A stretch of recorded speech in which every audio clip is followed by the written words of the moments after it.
Bale, ang nakikita nyo po ngayon yung aking punla na 100 trays na seedling, 100 trays na siling Taiwan.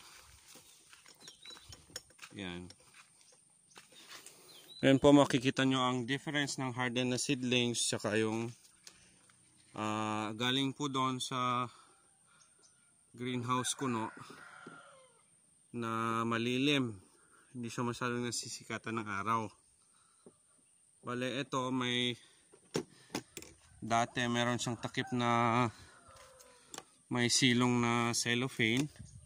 Ito, yan, meron siyang takip, yan, meron siyang silong.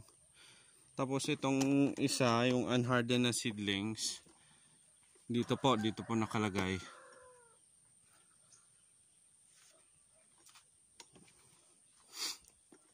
Bale, ito na po yung unhardened na seedlings. Kailangan ko lang po ito nilabas, tapos biglang ang lakas ng araw, then umulan ng hapon. Bale, ang nangyari po, nalanta po siya. Yan o, ang nangyari.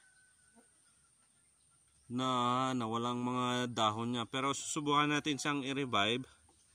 Papasipsipan natin siya ng abono na 2100 tsaka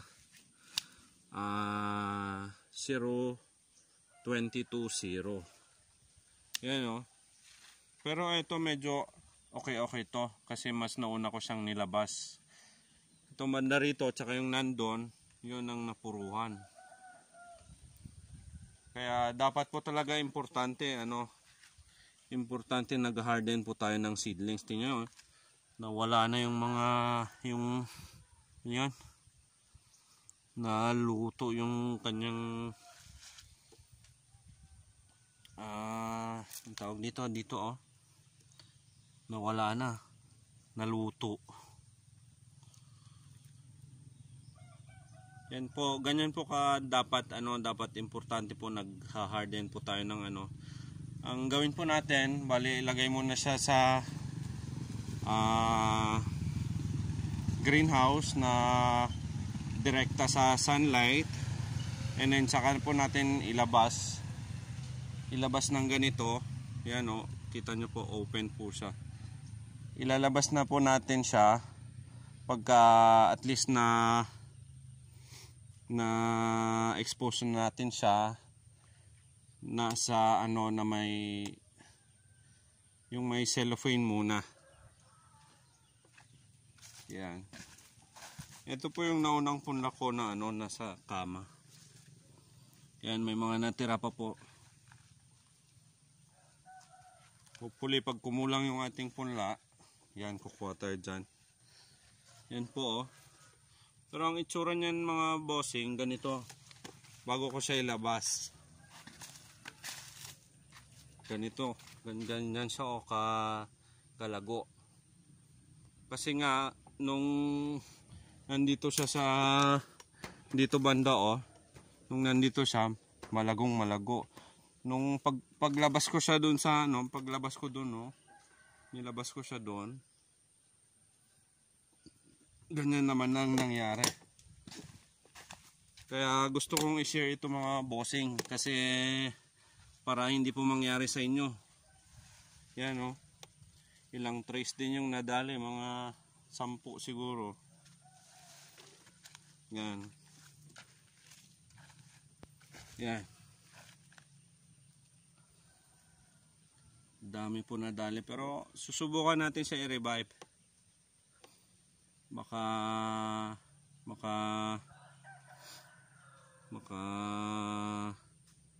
dahon ulit siya, and then pwede nating itanim ulit.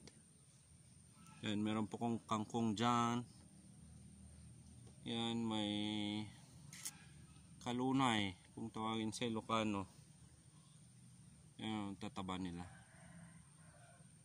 Pampa-L daw yan, which is proven naman. Yan kangkong. Meron din mais. Ito yung mais na violet lahat. Yan oh. Yan. Susubukan natin siya kung gaano siya katamis. Kung matamis, maganda for production, and then magtatanim tayo ng medyo maluwang-luwang.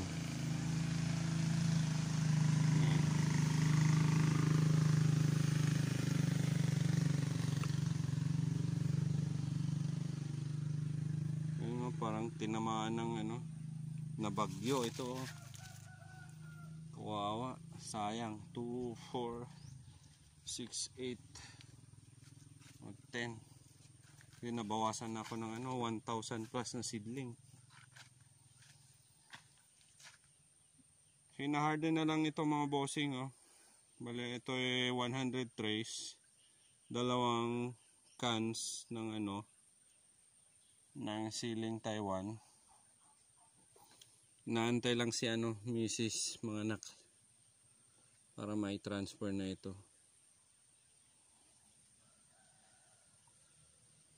Yan, sana po may natutunan kayo about sa mga punla na kailangan nating i-harden muna yung seedlings unti-unti.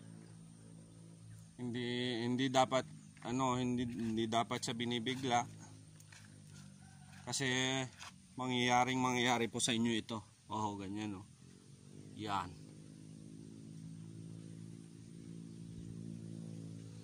Yan. Sayang naman pong mga punlan nyo pag nangyari sa inyo ito. Pero sa akin, alam ko na kung paano sa susunod. Kaya ko lang po sinishare para malaman nyo din at maiwasan nyo itong pagkakamaling ito.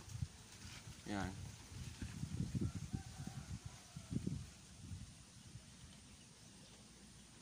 Yan lang mga bossing.